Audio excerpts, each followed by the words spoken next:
Ang susunod na programa ay rated PG. Ito ay nangangailangan ng patnubay at gabay ng magulang para sa mga batang manonood.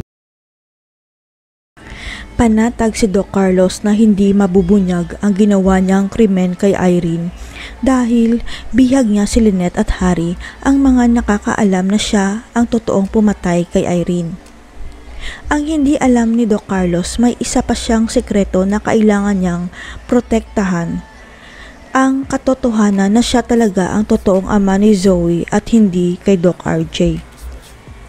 Matatandaan na nabanggit ni Carlos kay Irene na may isa pa siyang anak at doktor yun.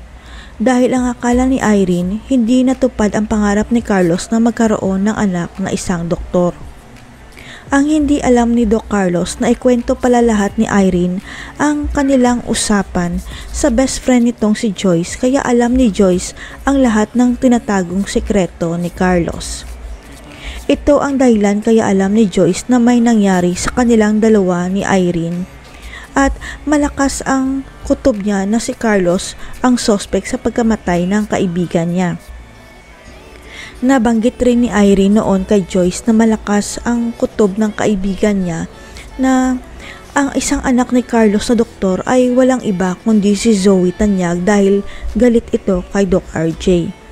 Isinusumpa ni Joyce na gagawin niya ang lahat ng paraan para makamtan ni Irene ang tunay na hustisya dahil sisiguraduhin niyang magbabayad si Carlos sa krimen niya. Pero ang malaking problema, wala pang may nakakaalam kung saan nagtatago si Carlos. Pero gumagawa na ng aksyon ang pamilya Tanyag para matunton si Carlos at Lynette.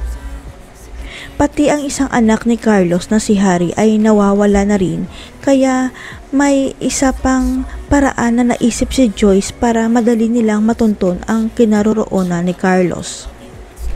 Kaya nang malaman ni Joyce na tumutulong rin si Doc RJ at Giselle sa paghahanap kay Carlos para makita na nila si Lynette, sinabi ni Joyce na may isa pang paraan. Kaya hindi na nagpaligoy-ligoy pa si Joyce at sinabi kay Doc RJ na may isang anak pa si Doc Carlos na kaya siyang kontakin para matunto nila ang pinagtataguan ng kriminal. Laking gulat naman ni Doc RJ nang malaman niyang may isa pa palang anak, si Carlos. Pero nang sabihin ni Joyce na si Zoe ang isa pang anak ni Carlos, gumuho ang kanyang mundo.